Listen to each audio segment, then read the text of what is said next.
Hello everyone, this is Julian from Kanen Coffee. Today we have a Barista espresso for some shop. And we're just going to quickly test the machine right here. We're going to grind some coffee. We are grinding a little bit coarser because this is a dual wall basket.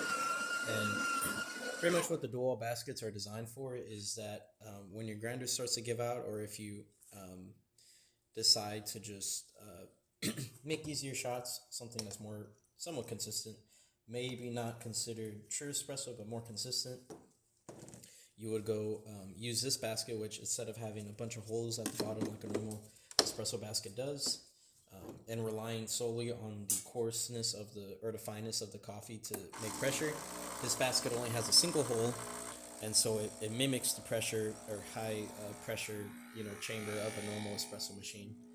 And yeah, so we're just going to quickly brew.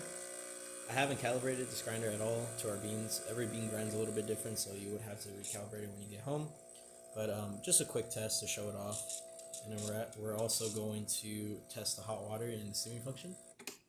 After that shot is done, leave this to the side. Take this out. And some water to clean out the group head. Then we're going to just go put this over here. And then we are going to test first hot water, which is twisting the knob away from you.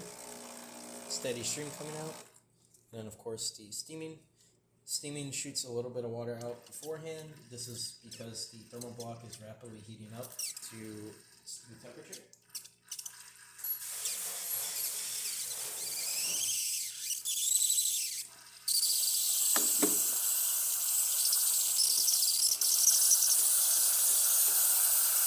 And when it gets up to temp, as you can see here, you have a nice steady stream of steam.